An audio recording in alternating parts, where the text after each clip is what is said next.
Atos 25.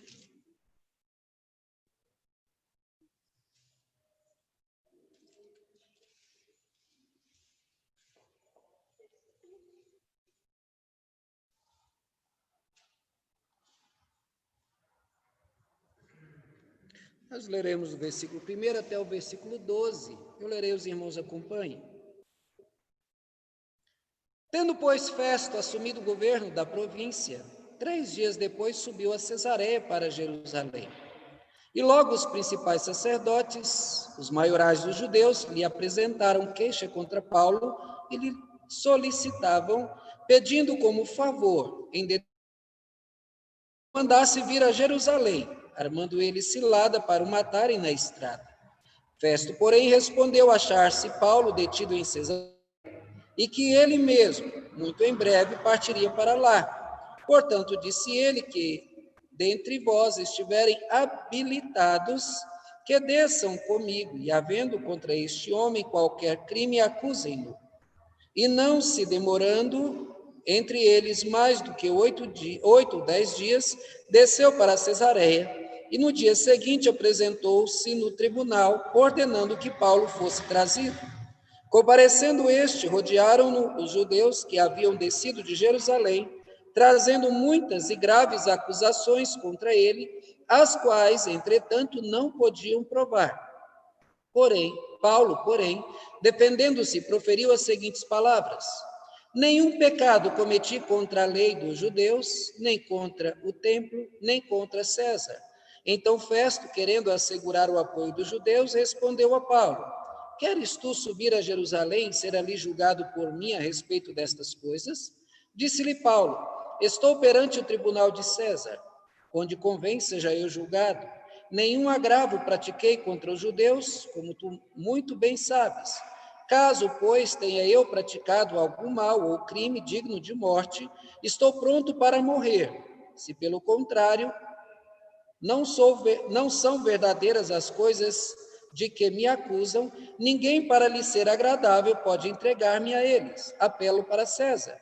Então Festo, tendo falado com o conselho, respondeu: para César apelastes, para César irás. Fátima, ore, por favor. Você pode vir aqui? Nessa posição, olha. Oremos, irmãos. Senhor Deus, nosso Pai, nessa noite, Senhor, quando nos encontramos aqui no templo da nossa igreja, esse estudo bíblico, Senhor, do qual nós temos aprendido um pouco mais da Tua palavra, é com alegria em nosso coração, Senhor, que queremos receber o estudo dessa noite. E que aqui, ó Deus, havemos de aprender ou relembrarmos, possamos colocar em prática em nossas vidas, para que também, Senhor, possamos estar em um crescimento espiritual cada dia mais, ouvindo e aprendendo e praticando a Tua palavra. Obrigado, Senhor, porque podemos já retornar aos estudos presenciais. Te agradecemos também, Senhor, por essa oportunidade de que muitos irmãos que são impedidos de virem também têm tido a oportunidade de estarem participando dos estudos em seus lares, nos nossos lares, quando muitas das vezes não podemos estar aqui. Queremos te agradecer pelos hinos cantados já também, pelas orações feitas, e agora, ó Deus, que o Senhor possa usar poderosamente, como o Senhor já tem usado, Senhor, o teu servo, para nos instruir através desse estudo dessa noite. Muito obrigado, ó Deus, pela oportunidade que o Senhor nos dá. Fica conosco e perdoa os nossos pecados, no nome de Jesus que oramos. Amém. Amém.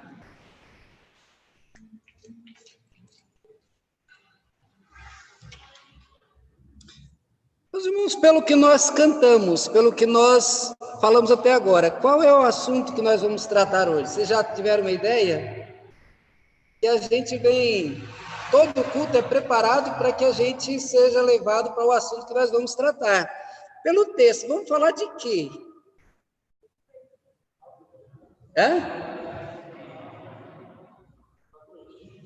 Patriotismo. Nós vamos falar de algo que diz respeito a mim. Eu estava lendo esse texto, meditando, porque eu faço o estudo corrido, né? E o assunto é aquele que o capítulo traz. E eu procurei ver o que se falava alguma coisa do céu, se falava alguma doutrina, se falava... Eu falei, meu Deus, o que esse texto traz?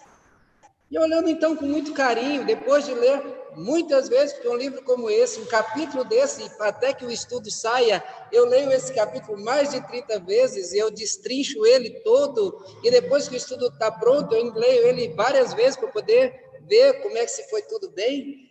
E esse assunto, o único assunto que me veio nesse texto, se vocês lerem até o versículo 27, vocês vão ver que eles tratam a respeito de política. O que tem a ver o culto com política? O que a igreja tem a ver com política? Porque nós tratamos do reino de Deus. Então, será que nós temos a ver com política? Temos. Primeiro, o que existe é colocado lá por Deus. Mas nós temos que entender, nós cantamos, sou forasteiro aqui, em terra estranha estou. Esse lugar não é aqui, meu lugar é os céus, mas eu estou aqui. E quando eu estou aqui, convivendo aqui, tendo os meus relacionamentos aqui, eu vou ter que parar para pensar na minha vida aqui. Então, as coisas que acontecem na terra afetam a minha vida, a vida da minha família. E isso está diretamente ligado com aqueles que governam, com aqueles que decidem, com aqueles que criam leis. E eu, então, vendo esse assunto em mente, eu fui me debruçar para ver o que esse texto falava a respeito de política. Vamos ver, então, o que nós tiramos desse texto para hoje. Nós vamos falar sobre igreja e política. Olha, a política já causou muitos males para a igreja. Nós vimos que a separação racial, desde o início da igreja, entre gregos, as viúvas dos gregos, as viúvas dos judeus, causaram ali um problema que foi necessário a eleição de diáconos. Olha, o primeiro problema na igreja primitiva ainda.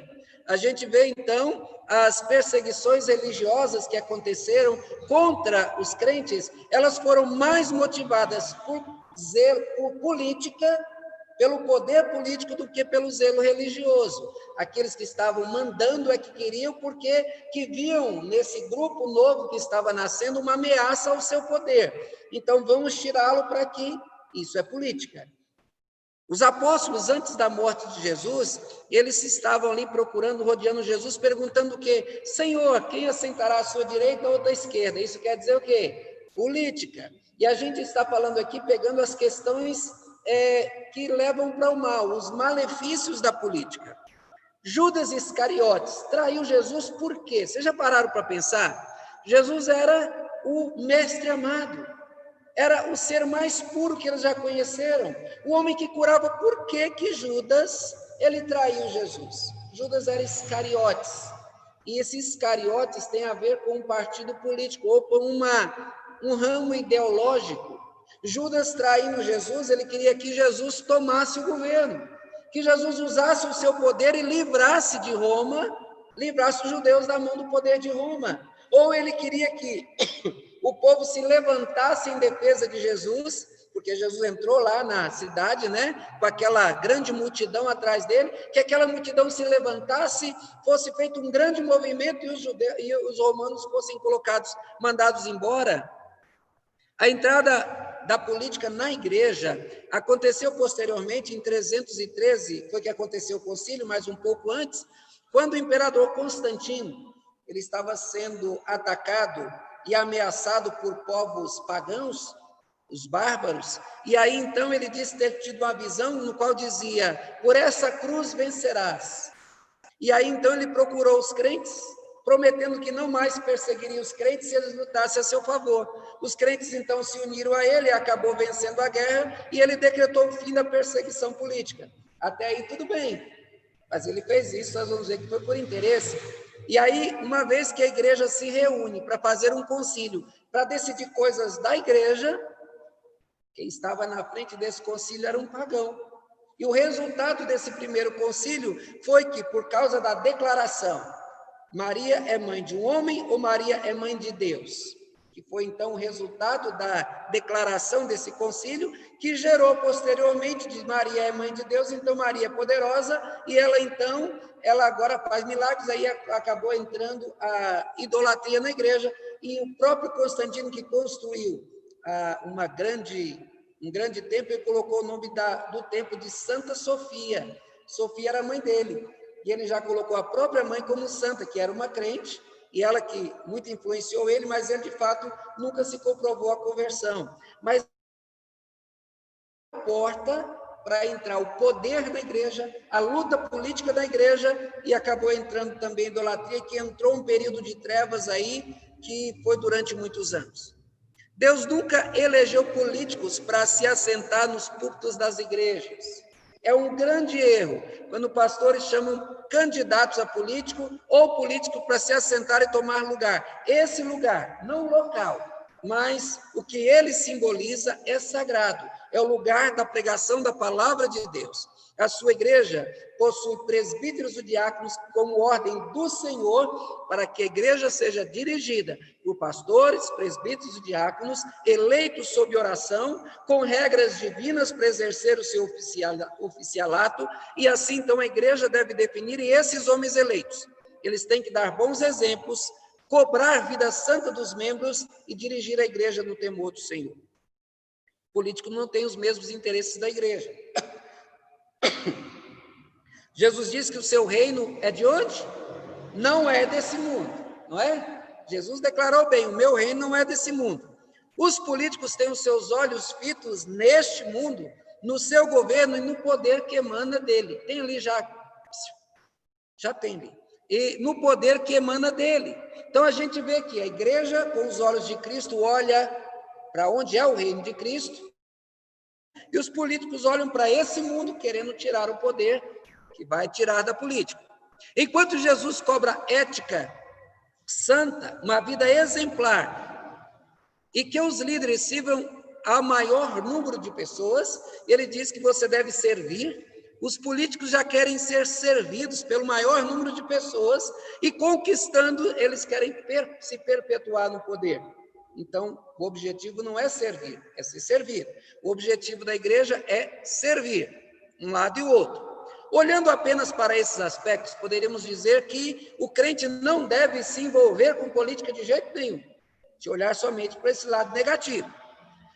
Que seria bom se deixássemos as questões do poder com os ímpios, e nós ficaríamos alheios a esses assuntos, cuidando apenas da vida espiritual. Mas acontece que nós não podemos fazer isso.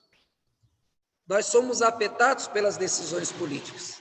A depravação da ciência, da cultura, dos interesses pessoais daqueles ímpios, dos homens que não temem a Deus, faz com que as decisões deles atinjam a igreja e provoquem males cada vez maiores. Eu estou falando de político que não é crente, que não teme a Deus. Eles nunca vão cuidar da igreja como sendo algo importante. Ter representantes cristãos, fiéis, em todas as áreas e todas as esferas de poder é importante para frear os ataques políticos contra a igreja.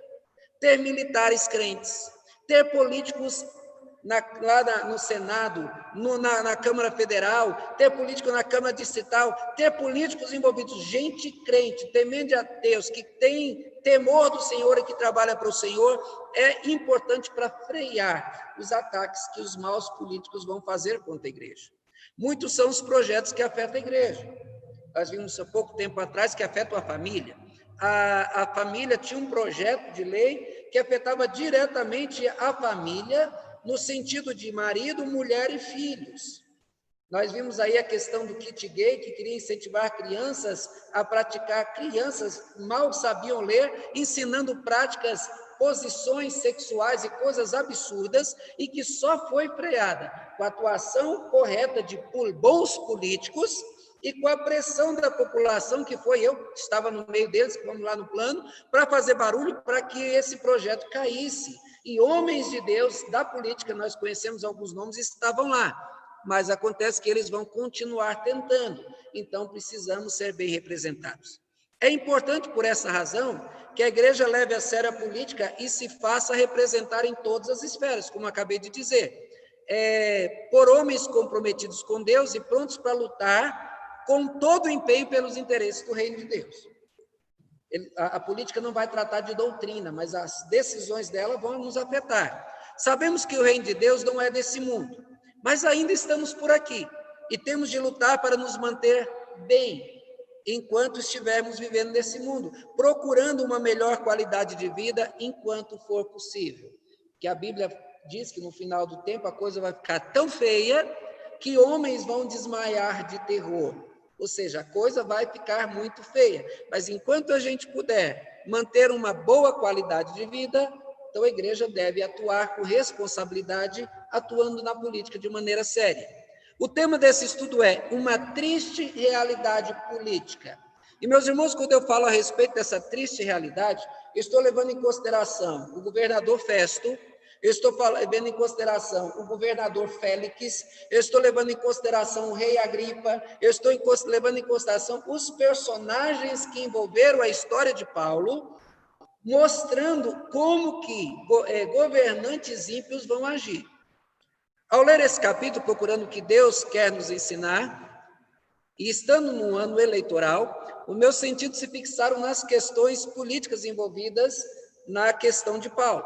Pensando nessas questões, no fato de muitos cristãos estarem envolvidos em política, no interesse de defender os seus candidatos e até atacando outros irmãos e se afastando da igreja por causa de interesse na política, defendendo homens que não temem a Deus, é necessário, então, estudar esse assunto, porque há muitos crentes crendo piamente que políticos incrédulos vão defender as suas causas e serão aliados da igreja. O texto apresenta uma situação política caótica, pois todas as experiências políticas de Paulo foram truculentas e todas as intervenções da política na igreja trouxeram mais problemas do que solução. Analisemos, então, os interesses políticos e a vida da igreja para ver se podemos esperar algo de bom dos políticos, caso eles não sejam nossos irmãos. Fiquem bem claros, se eles não são nossos irmãos, o que nós podemos esperar? Primeiro, do versículo 1 ao versículo 12, é o texto que nós lemos, ele vai nos mostrar que políticos fazem acordos, levando sempre em conta os seus próprios interesses. Políticos vão se assentar para resolver qualquer coisa e eles só vão se empenhar se eles tiverem algum interesse. Eu estava conversando com o Domingos, há poucos dias, e falando a respeito desse estudo, e ele falou de uma pessoa conhecida que entrou para a igreja e que na igreja falava de quê?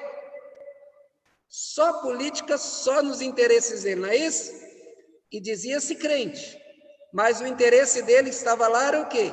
Poder colher da igreja a permanência do seu poder. Há um choque de interesse. Presta atenção na questão desse choque.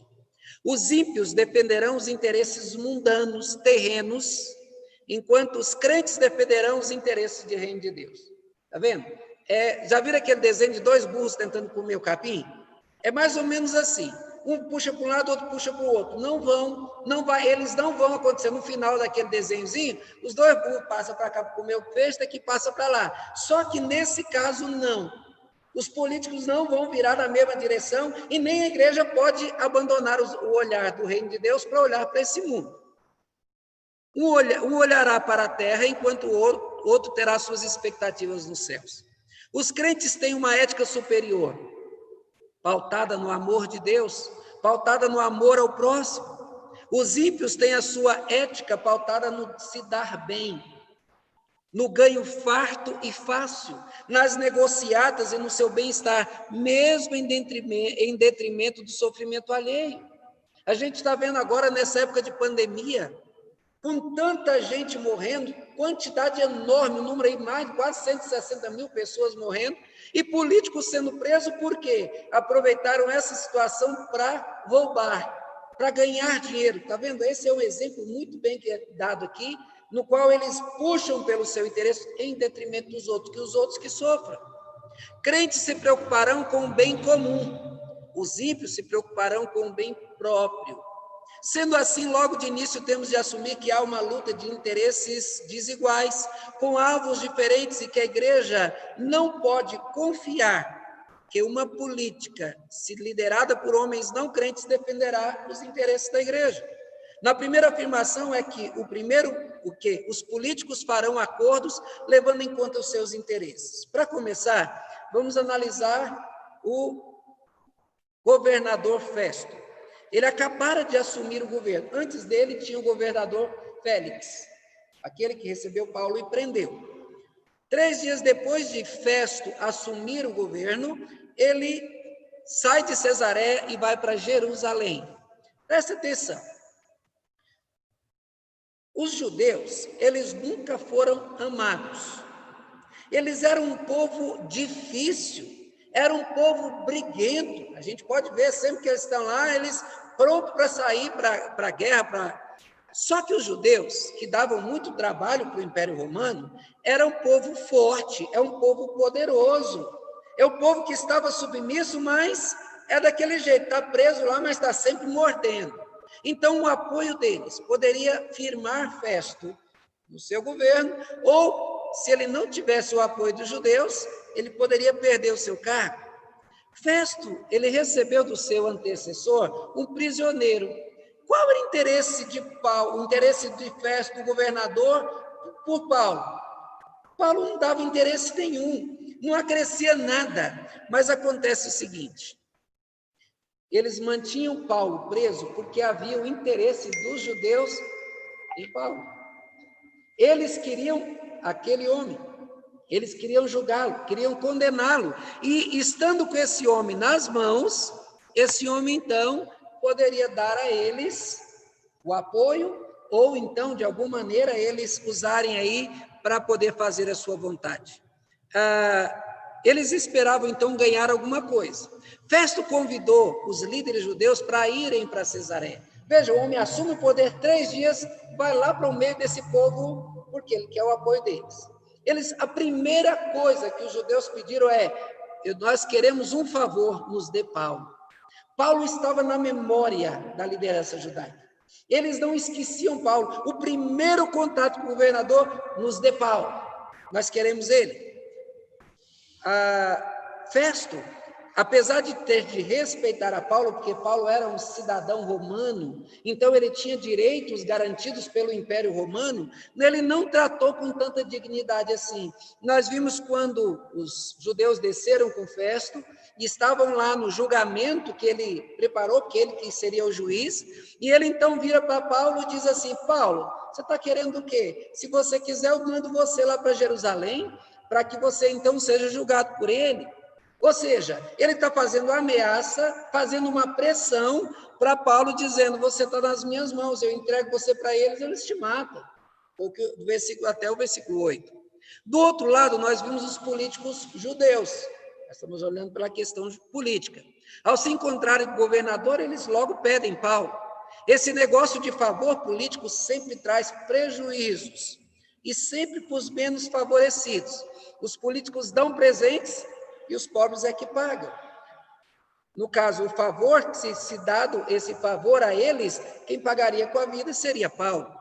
Tem aquele ditado: uma mão lava a outra e as duas lavam o rosto. Ou seja, eu te faço um favor e você faz o favor para mim, e aí então todo mundo sai ganhando. É a política, até hoje isso acontece. Paulo, ele representando os interesses da igreja e do reino de Deus, ele recebeu várias falsas acusações. Mas não é assim até hoje. Por exemplo, constantemente o grupo LGBT tem aí brigado contra a igreja, dizendo que a igreja está pregando ódio. Sou pastor presbiteriano, vou para quase 18 anos como pastor presbiteriano, eu nunca preguei ódio contra os gays e contra as lésbicas. Nunca. Eu nunca vi dentro da igreja presbiteriana ninguém pregando ódio contra os homossexuais. O que nós pregamos é a prática deles é pecado. No reino de Deus, se eles quiserem encontrar-se com Deus, se quiserem ser salvos, tem que abandonar o pecado. Mas do mesmo jeito que tem que abandonar o pecado, também é dito para quem é desonesto, para quem é mentiroso, para o rapaz que está tendo relação com a sua namorada sem casar, ou qualquer outra situação de pecado. A igreja vai combater o pecado e não as pessoas. Porque as pessoas, elas devem vir como estão e serem transformadas com a pregação da palavra. Então, as acusações do grupo LGBT é uma acusação falsa contra a igreja, como Paulo estava acontecendo. Só que Paulo soube se defender. Paulo tentou se defender e ele foi bem claro. Ele disse, olha, não existe nada contra mim. Vocês não têm nada contra mim. E eu vou então me defender. E ninguém, para querer agradar a um grupo, pode me fazer nada, porque eu apelo para César. É assim que termina no versículo 12, se não me engano. Vejam, meus irmãos, que Pedro nos ensina que vale a pena sofrer por Cristo. Ele nos mostra que nós devemos nos entregar e sofrer pelo Senhor, se necessário, dar até a própria vida. Só que ele diz que não sofra ninguém, é o que o texto diz lá em 1 Pedro 4, 14 a 16. Não sofra, porém, nenhum de vós como assassino, ou ladrão, ou malfeitor, ou como quem se intromete em negócios de outrem, mas se sofrer como cristão, não se envergonhe disso, antes glorifique a Deus com esse nome. A nossa causa é superior aos interesses humanos e deve sempre glorificar a Deus. Representando, nós não podemos nos igualar ao mundo, fazer as coisas iguais a eles.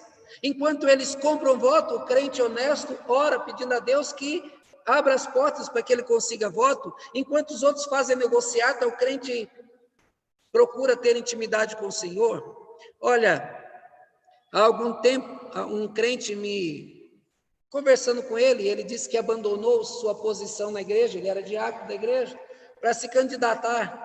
E aí, nessa candidatura, ele começou a fazer coisas que não são do agrado de Deus, mas bem de acordo com a política. E ele perdeu a eleição. E o questionamento que foi feito é por que um homem tão bem cotado perde-se então a eleição? E eu fui bem claro, falando para ele, disse, você vendeu a sua posição. Quando você começou a dar telhas para um, porta para outro, isso para aquilo, você está comprando voto. Enquanto você deveria ter mantido a sua posição na igreja, como diácono da igreja, e buscado a eleição, sem se afastar dos trabalhos da igreja, sem se afastar do seu compromisso com Deus, Deus te daria vitória. Mas como ele resolveu se vender e buscar os interesses terrenos, abandonando a igreja, ele acabou sendo derrotado. Meus irmãos, o reino de Deus está à frente. Paulo ele não se dobrou diante desses interesses. Ele diz, eu estou perante o tribunal de César, onde convém seja eu julgado. Ninguém, para lhe ser agradável, pode entregar-me a eles, eu apelo para César. O que nós aprendemos é que a igreja tem de estar preparada para enfrentar as injustiças políticas. Nós temos de ter bons advogados, crentes, conhecer as leis, os trâmites da política para, quando tentarem fazer mal, estarmos preparados para nos defender e também usar o poder político contra os maus políticos. Paulo soube usá-los muito bem.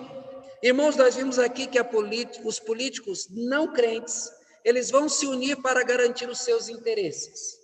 Se unirão aos demais políticos contra a igreja, se isso lhes interessar. Mas também se unirão à igreja, se isso lhes interessar, pois os políticos são movidos pelos próprios interesses. Eles sempre escolherão um lado que lhes fizer mais forte. Segundo lugar, versículos 13 a 22 do texto.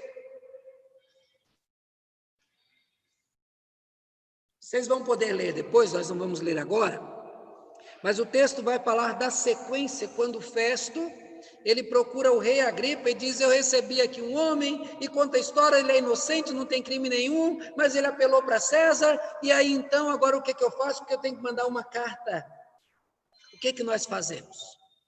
Dessa parte do texto, nós entendemos que, mesmo ciente do direito da igreja, os maus políticos, os políticos ímpios, eles nunca partirão em defesa da igreja.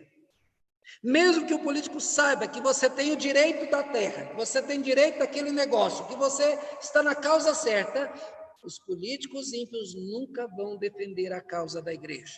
As pessoas procuram garantir a sua segurança e para isso contratam seguranças, colocam grades, cadeados grandes. E as pessoas, ao buscar um segurança, eles querem o cara grande, né? Achando que aí eles vão conseguir, porque o cara grande vai assustar. Só que isso nem sempre dá certo. Lembra de Golias? A Bíblia fala a respeito das suas qualidades físicas, da força, e ela disse que esta força colocou Golias à frente do exército filisteu. A gente vê que os braços e as pernas dele eram como troncos de madeira, assustavam. A sua lança pesava tanto, o seu escudo tanto. Os soldados israelitas estavam medrosos, tremendo de medo. Aí chega lá um baixinho, veio cabelo vermelho, disse que ele era ruivo, e aí chegou Davi lá, falou assim: quem é este homem que está afrontando o povo de Deus e afrontando o nosso Deus? E aí ele foi lá então para Saul e diz: eu vou lutar e vou vencer.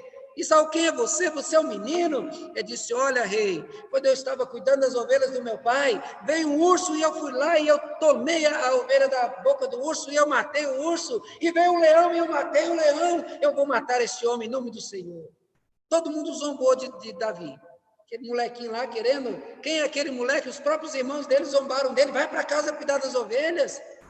Mas ele disse: não. Saul não zombou, porque era o único soldado que teve coragem de enfrentar. E aí então vem aquele homão grande, vem aquele rapazinho pequeno, e diz que ele pegou algumas pedras ali no ribeiro que passava ali, e ele então vai, pega uma funda e joga e lança, e acerta no meio da testa. Tem uma piadinha que fazem de Davi, diz que o pessoal estava dizendo: você viu o tamanho da perna dele? Você viu o tamanho do braço dele? Davi chegou: você viu o tamanho da testa? Aquela ali eu não erro de jeito nenhum. E bateu a pedra, ele caiu e Davi foi lá e cortou a cabeça. Nós temos que aprender, meus irmãos, com essa história, que nós não podemos confiar nos dotes físicos de ninguém. Nós não podemos confiar nas grades. Você está protegido de bandido na sua casa porque tem grade? Um amigo meu colocou na sua casa e disse que comprou o cadeado mais grosso que tinha. Diz que era difícil até fechar, porque o bicho era grossão assim. Tudo foi à noite, eu estava na casa dele, eu ouvi um crack. Aí ele foi, ligou a luz, e o cara saiu correndo quando viu que tinha gente na casa. Aí ele foi lá, ele viu que o cara com aqueles alicatões de cortar ferro, o cara chegou e com... Pastor, eu achei que eu estava seguro em casa com aquele cadeado. O grande problema nosso é que a gente confia em coisas, esquece de confiar em Deus. Uma vez na igreja presbiteriana, lá no Norte, nós queríamos fazer um acampamento de carnaval, só que estávamos sem dinheiro, coisa que não é muito incomum na igreja, né? E a gente foi então com um patrão de um amigo da gente, que tinha uma chácara ali perto do Gama, e acertou tudo, e na semana a gente está indo lá para ver a chácara, e disse: não, essa chácarinha aqui são de 2 donos, e o outro dono já cedeu para a administração do Gama. Ixi, agora todo mundo já pagou, o que a gente vai fazer? Vamos procurar outro lugar? E um amigo meu era próximo de um outro deputado distrital, e aí fomos lá então conhecer um lugar muito bonito, uma piscina boa, tinha um lugar para ficar, então vamos. Compramos os alimentos, no dia então fomos lá encarrear. Todo mundo feliz da vida para o nosso acampamento. Só que chegou lá, o político tanto cedeu para nós, como cedeu para um monte de gente. A chácara estava cheia da gente da piscina, gente bebendo, gente quase pelada, aquela situação terrível, que nós tivemos que voltar. Foi um dos dias mais duros que eu tive que enfrentar, porque alguém virou para mim e disse: pastor, o senhor faz tudo errado. Talvez o nosso erro foi confiar que um político ia defender os nossos direitos, porque a gente não foi então negociar para comprar e pagar, mas foi confiar no favor de um político, e nós então vimos como nós sofremos. A igreja não pode esperar que políticos defendam a sua causa. A nossa afirmação é de que, mesmo ciente da nossa razão, eles nunca defenderão a nossa causa, a menos que tenha alguma expectativa de ganho. Foi o caso de Paulo. Paulo foi exposto ao governador Festo e ao rei Agripa. Festo contou a história de Paulo sobre as acusações dos judeus, o seu interesse em vê-lo morto, e afirmou que Paulo era inocente e que somente enviaria a César porque Paulo apelou para esse julgamento, mas que ele não sabia o que escrever. Festo poderia muito bem soltá-lo, ele era inocente, mas não fez isso porque tinha interesses, como nós já falamos, e assim como o intercessor dele também, antecessor, fez a mesma coisa. A lição que eu retiro desse texto é que a igreja tem um protetor e provedor superior e poderoso, maior do que todas as coisas, e devemos confiar em todo o tempo. Primeiro, nós buscamos a orientação de Deus e a confiança no Senhor. Não são os políticos que farão as coisas acontecerem. Eu tenho falado muito com o Alexandre, por conta da sua enfermidade, ele não está aqui, mas por conta da sua enfermidade, ele tem um medo muito grande que o governo Bolsonaro tire os direitos e aí ele perca o sustento que ele tem. E eu tenho dito, meu irmão, confie no Senhor, não se preocupa, porque não é governo que faz o bem ou faz o mal para você, é aquilo que Deus permitir. Confie no Senhor, Ele é o teu provedor, é Deus, não é o governo. Meus irmãos, nós temos que botar isso na cabeça, o nosso provedor é Deus, e é Deus que vai garantir que as coisas aconteçam. Não podemos colocar a confiança em homens, e nem no poder de homens, devemos confiar no Senhor e deixar que Ele dirija a vida. Lá do Salmo 20, versículo 7 e 8 diz: uns confiam em carros, outros em cavalos, nós, porém, nos gloriamos no nome do Senhor nosso Deus. E eles se encurvam e caem, nós, porém, nos levantamos e nos mantemos em pé. Nós não podemos confiar que o exército, vocês se lembram lá daquele rapaz que trabalhava com Eliseu, que ficou morrendo de medo quando ele viu aquele exército sírio que vinha para pegar Eliseu? Eliseu, que confiava no Senhor, ficou tranquilo. O Senhor revela para ele, deixa ele ver. E aí ele viu que havia carros e cavalos de fogo em volta da montanha, ou seja, Deus estava protegendo. E você pode ter a mesma certeza que à sua volta há carros e cavalos de fogo, que os anjos de Deus continuam servindo para a proteção da igreja e que nada de mal vai acontecer à igreja se Deus não permitir. É o ensino bíblico, cobrando de nós a confiança no Senhor. Jeremias 17, versículos 5 a 8, diz assim: assim diz o Senhor, maldito o homem que confia no homem, faz da carne mortal o seu braço, aparta o seu coração do Senhor, porque será como o arbusto solitário no deserto, e não verá quando vier o bem. Antes morará nos lugares secos do deserto, na terra salgada e inabitável. Bendito o homem que confia no Senhor, e cuja esperança é o Senhor, porque ele é como a árvore plantada junto às águas, que estende as suas raízes para o ribeiro, que não receia quando vier o calor, mas a sua folha fica verde, e no ano de sequidão não se perturba, nem deixa de dar frutos. Essa lição não pode ser esquecida pela igreja. Quando diz maldito o homem que confia no homem, não quer dizer que você não possa confiar um segredo a outro, não. Está dizendo, coloca a sua confiança, a sua vida, o resultado daquela questão na mão de homens. Quando você coloca o advogado, você deve orar pelo advogado. Quando alguém vai para o médico fazer uma cirurgia, você tem que orar para que Deus dirija o médico. Quando você toma um remédio, você tem que orar pedindo que Deus potencialize o remédio, ou seja, você faz coisas materiais, mas você pede a direção do espiritual. Não é que não se pode usar o serviço de político, assim, pastor, quer dizer que a igreja fica alienada? Não. Os políticos foram eleitos para trabalhar e nós temos que dar o trabalho para eles. Mas nós não podemos achar, depois que ele foi lá e resolveu o seu caso, diz, essa pessoa fez, então eu devo esse favor. Não, ele está trabalhando. Porque quando você vai lá na padaria comprar pão, e a pessoa te entrega o pão e você paga, ela não fez nada mais do que a obrigação dela. Do mesmo jeito, quando você manda alguém fazer qualquer obra, o que ela fez foi com aquele pagamento, a menos que seja com favor. Mas os políticos devem ser buscados para que eles ajam na sua defesa, porque você votou nele para que ele defenda a sua causa, para que ele defenda os teus direitos.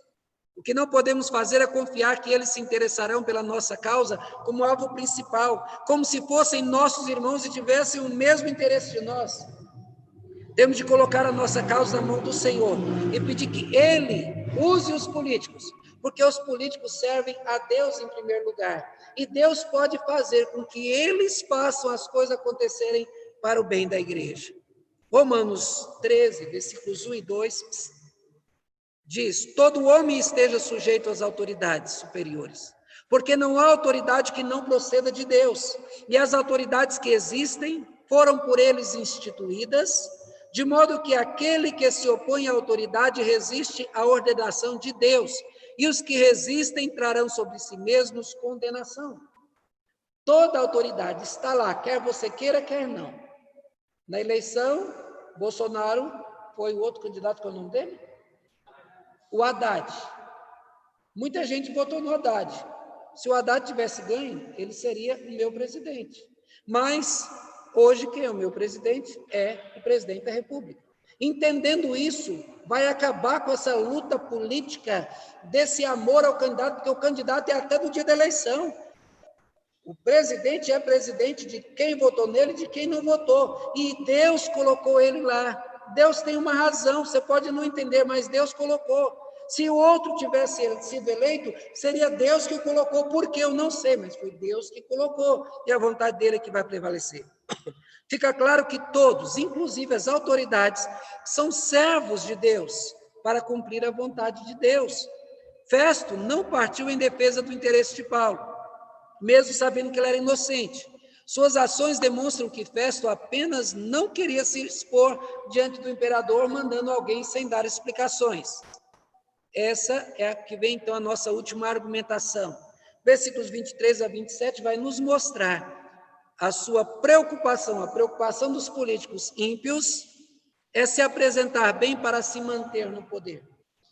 É sempre se apresentar como bonzinho, para poder agora, então, diante dos outros, ganhar o apoio político. Temos visto políticos se apresentar diante do povo de 4 em 4 anos. É quando aparece, né? Surgem, então, esses homens que a gente não sabe de onde, e eles vêm com um discurso motivado pelas suas realizações. Eu construí aquela ponte, mas eu fiz aquela estrada. Aí vem o advogado dizendo, vem então o candidato a vereador, ou então a deputado, dizendo, mas eu lancei tantos projetos. Espera aí, o prefeito que fez, ele fez alguma coisa a mais? É que nós estamos tão acostumados em políticos que não fazem, que quando alguém faz alguma coisa, a gente já fica exaltando aquela pessoa, mas a obrigação dele foi fazer. Eu deveria fazer. Os políticos que são eleitos para o legislativo, o dever deles é fazer leis e corrigir o que está errado, é fiscalizar os prefeitos. Se ele fez isso, ele não fez nada mais. Se esquece que, sendo eleitos, eles são pagos para fazer aquele trabalho, e aquele que faz o trabalho que lhe é pago, ele só fez aquilo que era mesmo a sua obrigação. O que temos visto é que políticos, quando trabalham, fazem apenas para ganhar a próxima eleição. A gente vê, às vezes, a pessoa trabalha e fica aí 2 mandatos, o primeiro mandato faz alguma coisinha, no último ele tem que fazer porque, ou melhor, no primeiro mandato faz porque quer ser reeleito, aí depois o segundo, como ele não vai reeleger mais, aí ele não faz mais nada. Porque se ele tivesse a chance de reeleger, ele trabalharia.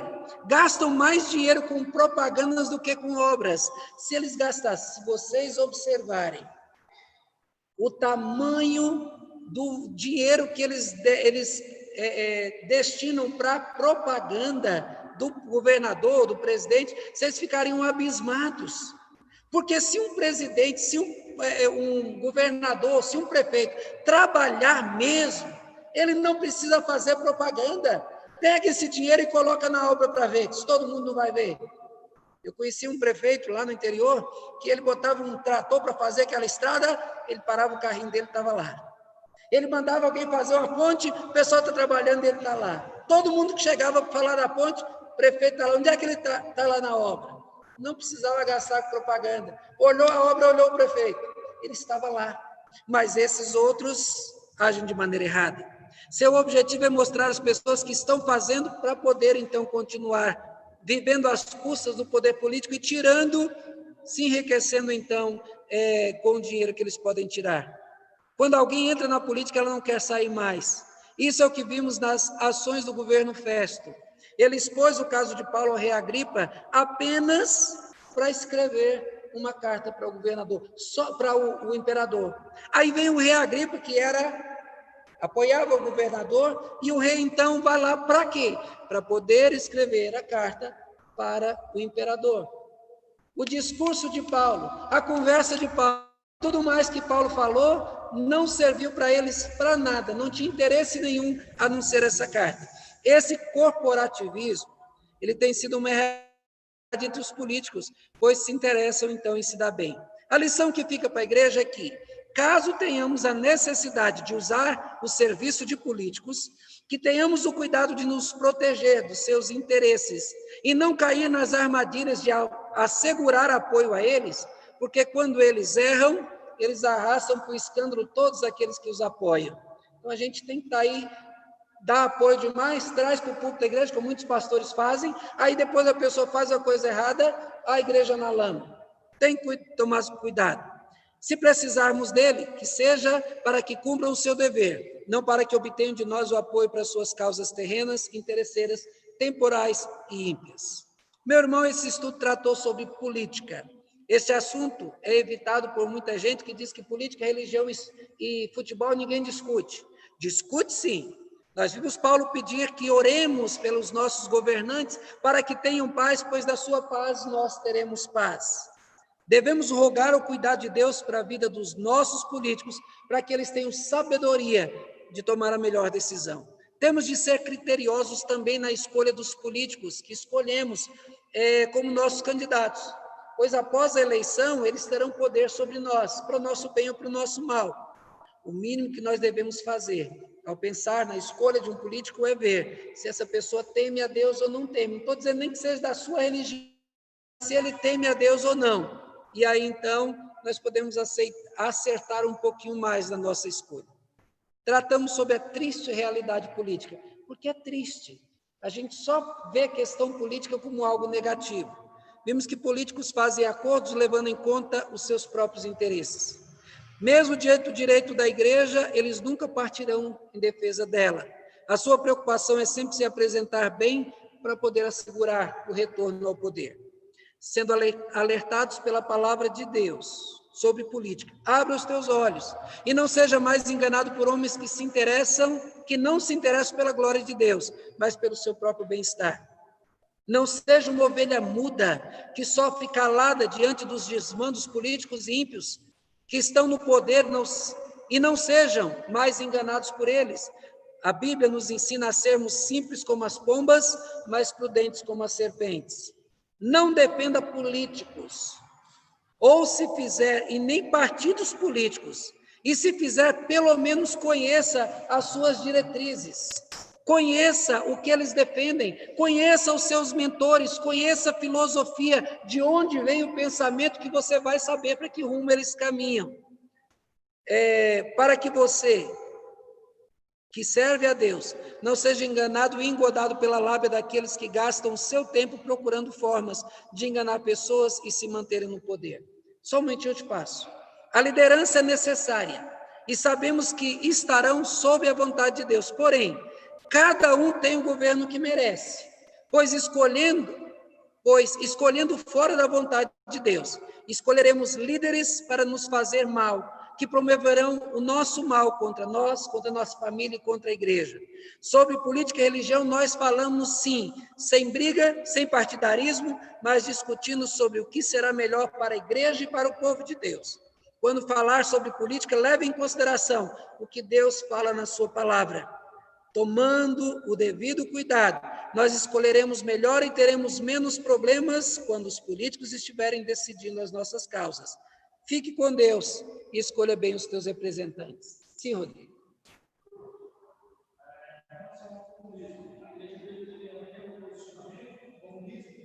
Comunismo? Já tem um posicionamento.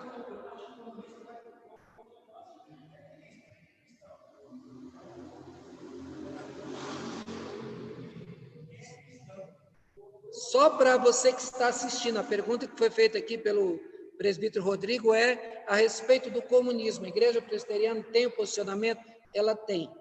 Se você quiser saber, eu não tenho de cabeça, mas se você quiser a resposta, é só fazer uma pesquisa sobre decisões do Supremo Concílio sobre a Igreja Presbiteriana e comunismo, você verá que é incompatível. Não existe como haver a defesa do cristianismo, do amor ao próximo e o comunismo.